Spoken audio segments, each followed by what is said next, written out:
औज़ु बिल्लाहि मिनश्शैतानिर्रजीम बिस्मिल्लाहिर्रहमानिर्रहीम अस्सलामु अलैकुम वरहमतुल्लाहि वबरकातुहू। डियर स्टूडेंट्स, कैसे हैं आप? उम्मीद है आप खैरियत से होंगे और आपके तमाम मामलात जो हैं वो ठीक चल रहे होंगे। तो चलें शुरू करते हैं। आज है हमारा lecture number 52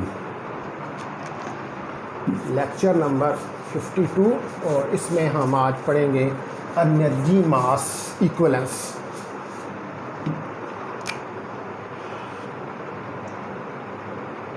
lecture number 52 mechanics 2। और आज हमने इसके अंदर स्टडी करना है एनर्जी मास इक्विवेलेंस। ये जो फेमस रिलेशन था E=mc², वो वाला रिलेशन जो है उसको हमने प्रूव करना है। इक्विवेलेंस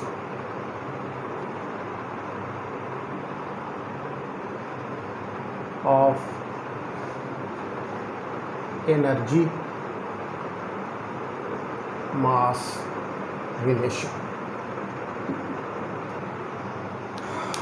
आज हमने equivalence of energy mass relation chairs को स्टडी करना है और इसके अंदर हमने ये प्रूव करना है कि E जो है हमारे पास E=mc²। Prove that. हमने ये चीज़ जो है इसको प्रूव करना है। तो जो फाइनल डिडक्शन है स्पेशल थ्योरी ऑफ रिलेटिविटी की, वो क्या है? वो रिलेशन है between mass and energy. The final result of special theory of relativity is energy mass relation। वो जो है हमारे पास फाइनल रिजल्ट जो है वो क्या है? वो एनर्जी मास रिलेशन का है। तो according to special theory of relativity, हमने ये पिछले आर्टिकल में ये पढ़ा है कि मास जो है वो वेरी करता है with the speed of object. According to special theory of relativity,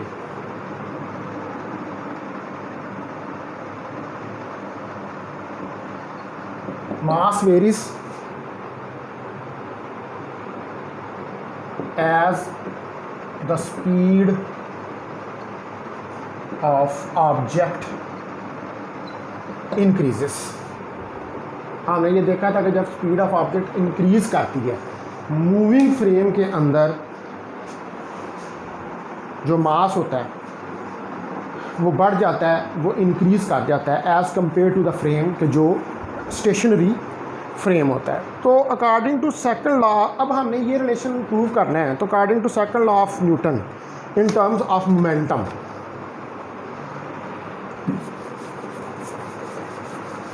according to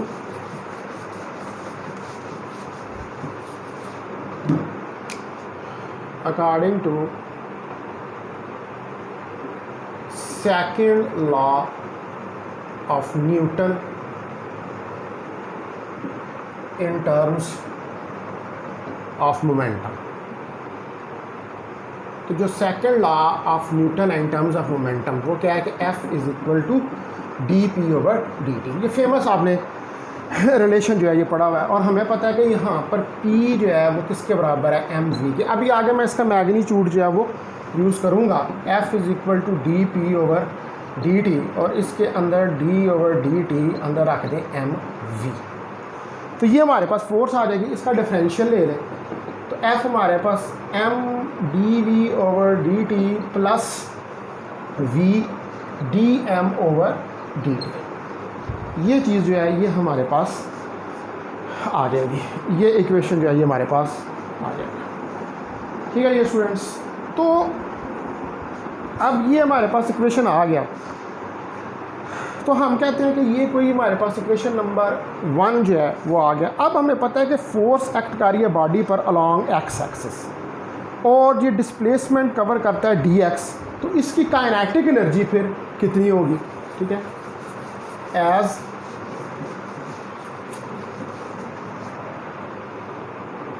as force act on the body along x axis and it covers the displacement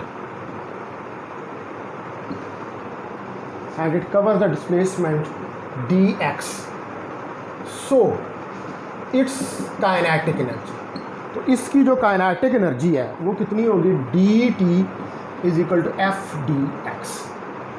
इसमें एफ़ की वैल्यू रख दें। एफ़ की value क्या थी आपके पास? M D we over D T plus we D M over D T into D X, ये हमारे पास वैल्यू थी। अब डी एक्स जो है यहाँ पर ये किसके बराबर है? वी डी टी के, क्योंकि एस जो है हमारे पास वी टी के बराबर होता है, तो एस को डी एक्स से वी और डी टी को टी से मैंने रिप्लेस कर दिया, तो ये मेरे पास आ जाएगा। तो इक्वेशन क्या बन जाएगी? D t is equal to m D we over D T plus we D M over D t, और डी एक्स निकल जाएगा वहाँ पर वी डी टी हमारे पास आ जाएगा। तो ये डी टी को आप सॉल्व करेंगे तो यहाँ से ये क्या आ जाएगा?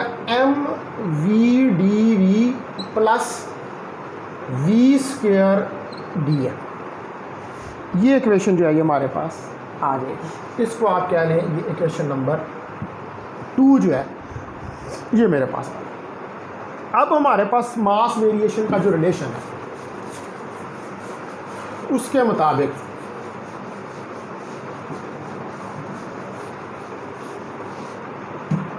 According to mass variation relation हमारे पास क्या है कि m is equal to M naught 1 minus we square over C square का अंडर रूट। ये हमारे पास जो ये मास वेरिएशन का रिलेशन है, और इसको कल हमने जो है इस रिलेशन को प्रूफ किया था।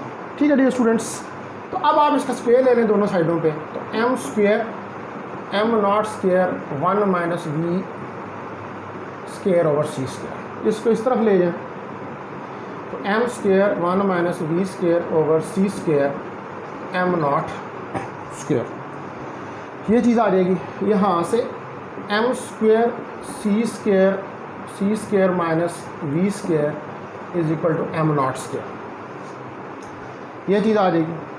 तो इसको हम राइट डाउन कर सकते हैं कि m square C square minus we square m naught square C square, ये चीज़ आ जाएगी। और यहाँ से हम इसको लिख सकते हैं कि m square C square minus m square v square is equal to M naught C square, ये चीज़ जो है ये हमारे पास बन जाएगी। ठीक है, अब आप इस इक्वेशन का, ये वाली जो इक्वेशन है इसका डिफरेंशियल ले लें। Take the differential of above equation,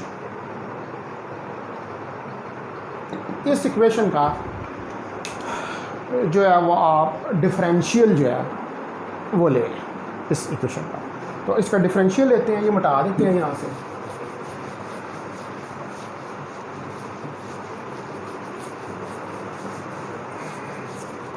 तो इसका डिफरेंशियल लेंगे तो हमारे पास क्या आएगा?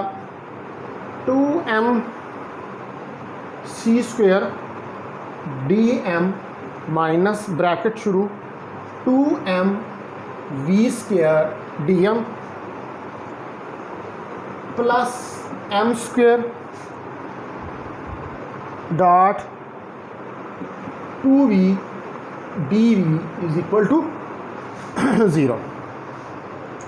ये हमारे पास इक्वेशन जो है वो बन जाएगी। तो इसको हम लिख सकते हैं कि 2m square mc square dm minus 2mv square dm और minus 2m square v dv is equal to 0। तो यहाँ से 2m तो कॉमन निकालें तो c square dm minus v square dm minus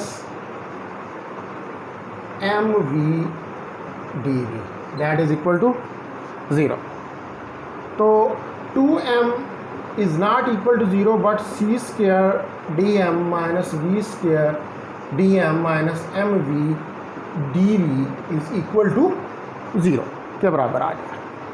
तो यहाँ से हमारे पास c square dm v square dm minus plus इस तरफ ले गया mv dv के बराबर आ जाएगा।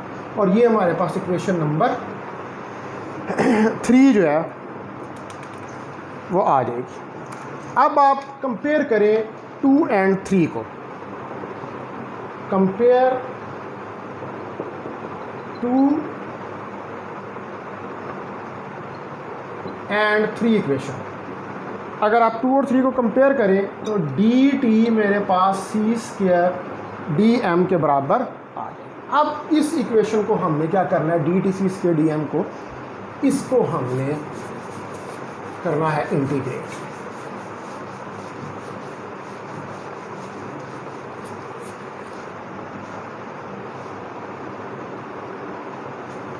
तो ये हमारे पास dt c स्क्वायर dm ये आ जाएगा। इसको हम इंटीग्रेट करना है तो dt 0 से t c स्क्वायर को बाहर निकालें और ये आ जाएगा m naught to m dm। तो ये हमारे पास आ जाएगा t 0 से t c square m not से m। तो ये हो जाएगा t minus 0 c square into m minus m not.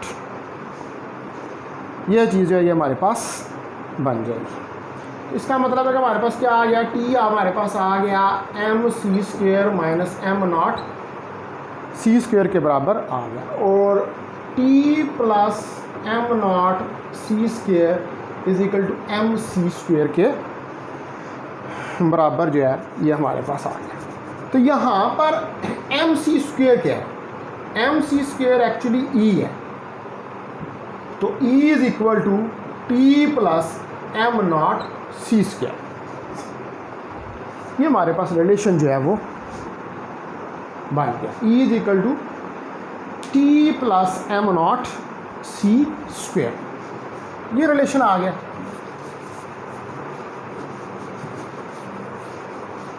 तो ये हमारे पास इक्वेशन जो है ये 4 आ गई, e is equal to t plus m C square. ये हमारे पास इक्वेशन नंबर 4 आ गई। अब आप जो है हमारे पास relation E is equal to M C square, इसमें m की value m naught 1 minus we square over C square under root substitute करें।